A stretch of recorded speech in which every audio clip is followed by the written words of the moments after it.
Pengaruh kebijakan kerja paksa. Pemerintah Belanda menginginkan keuntungan sebanyak-banyaknya dari bumi Indonesia, sehingga menerapkan kebijakan kerja paksa. Jalur Anyer sampai Panarukan yang memanjang lebih dari 1000 km dari Cilegon, Banten, Jakarta, Bogor, Bandung, Cirebon, Semarang, Pati, Surabaya, Probolinggo hingga Panarukan, Jawa Timur. Saat ini jalur tersebut merupakan salah satu jalur utama bagi masyarakat di Pulau Jawa.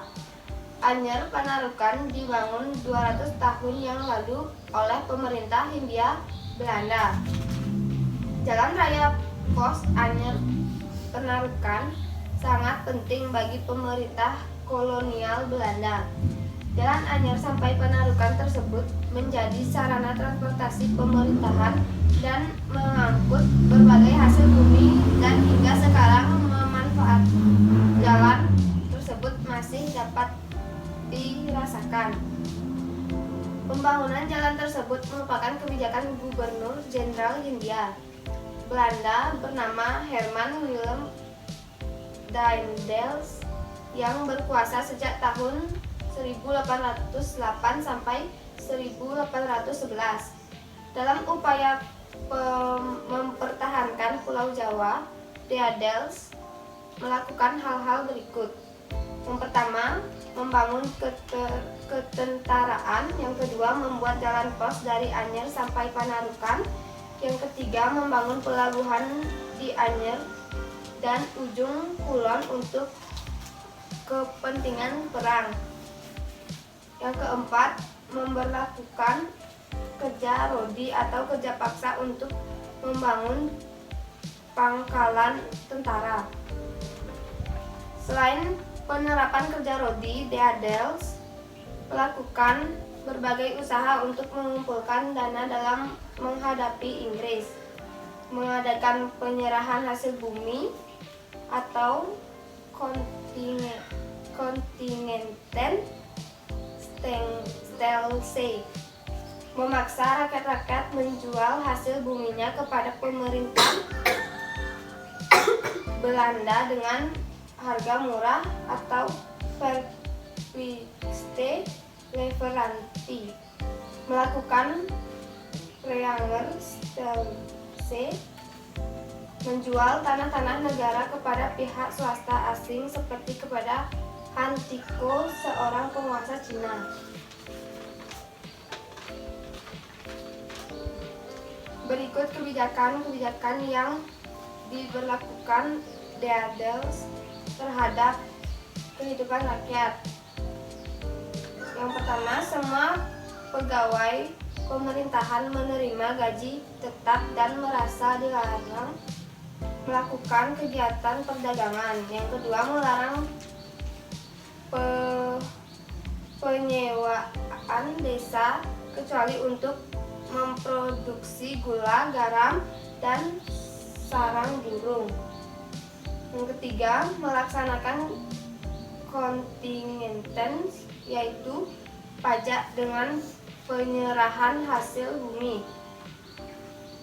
Yang keempat, menetapkan verpiste leverantin, kewajiban menjual hasil bumi hanya kepada pemerintah dengan harga yang telah ditetapkan. Selanjutnya akan dilanjutkan oleh Risa.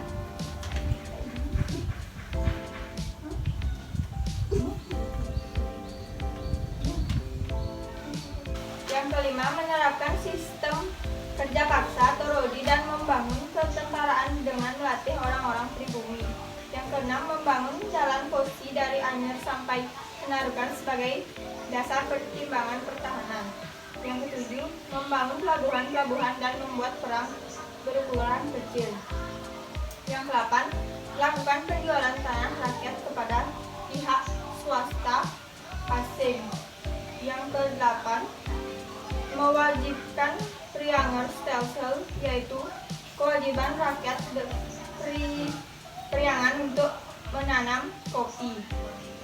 Preanger Stelsel atau sistem Priangan adalah aturan yang mewajibkan rakyat Priangan menanam kopi dan menyerahkan hasil-hasilnya kepada company.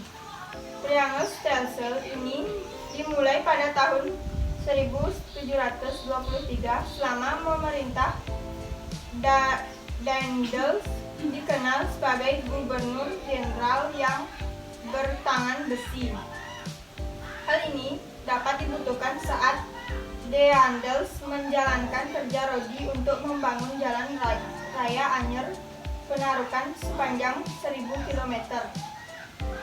Dalam pembangunan tersebut, rakyat dipaksa kerja keras tanpa diberi upah atau makanan, dan apabila rakyat ketahuan melarikan dari akan ditangkap dan disiksa sehingga rakyat menderita. Pada bulan Mei 1811, Daendels dipanggil pulang ke negerinya. Ia digantikan oleh Jan William Jansen. Sebelumnya, Jansen menjabat sebagai gubernur jenderal di Tanjung Harapan, Afrika Selatan tahun 1802 sampai 106. Pada tahun 1806 itu, Jansen terusir dari Tanjung Harapan karena daerah itu jatuh ke tangan Inggris. Pada tahun 1810, Jansen diperintahkan pergi ke Jawa dan akhirnya menggantikan Daendels pada tahun 1811. Penguasa Inggris di India, Lord Minto, telah memerintahkan Thomas Stamford Raffles yang berkedudukan di Pulau Penang untuk segera menguasai Jawa. Pengalaman pahit Jansen saat terusir dari Tanjung Harapan pun terulang. Pada tanggal 11 Agustus 1811, sebanyak 60 kapal Inggris di bawah komando Raffles telah muncul di perairan sekitar Betawi. Jansen berusaha menyingkir ke Semarang, bergabung dengan Legiun Mangkunegara di prajurit dari Yogyakarta serta Surakarta. Namun, pasukan Inggris lebih kuat sehingga berhasil memukul mundur Jansen beserta pasukannya. Penyerahan Jansen secara resmi ke pihak Inggris ditandai dengan adanya kapitulasi Tuntang pada tanggal 18 September 1811. Sekian presentasi dari kelompok kami. Apakah ada yang bertanya?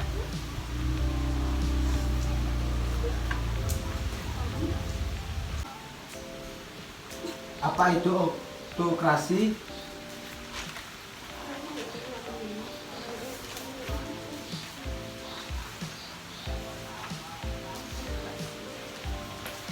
Izinkan saya menjawabnya ada di sini. Autokrasi adalah sentralistik dan pemusatan kekuasaan pada satu orang saja.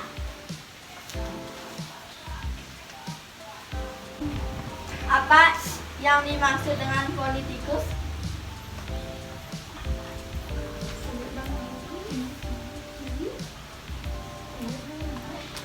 Izinkan saya menjawab tadi pertanyaan dari Dita. Politikus adalah seseorang yang terlibat dalam ahli politik.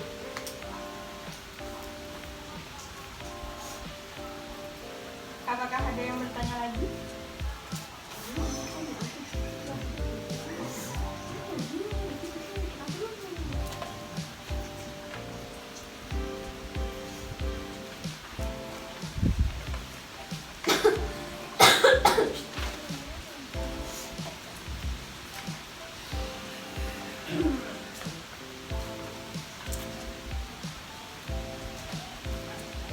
Ada yang bertanya?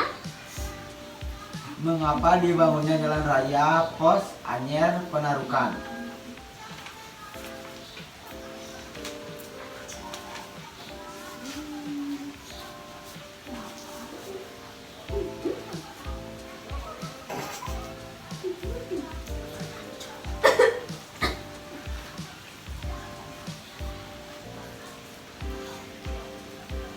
Izinkan saya menjawab.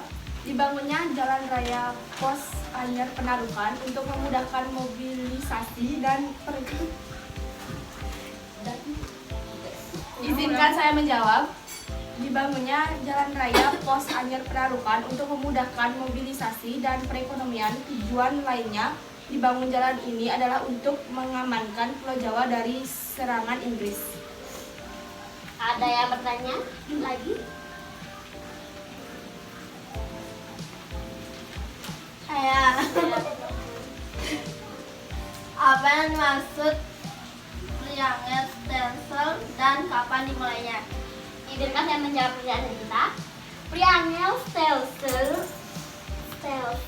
yaitu kewajiban rakyat Pringan untuk menanam kopi, dan Priangel stelsel dimulai dari pada tahun 1723. Baik, nah. Ada yang bertanya lagi? Kapan Daniels dipanggil pulang ke negerinya?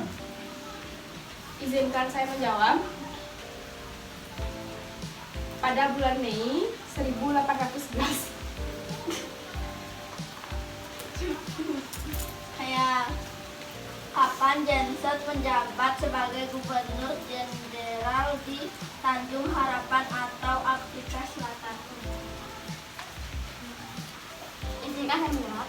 Pada tahun 1802 dan 1806.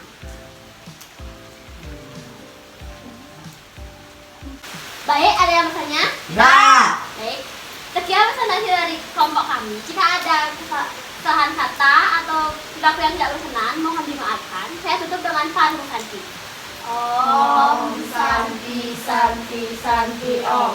Oh, Santi, Santi, Santi. Om.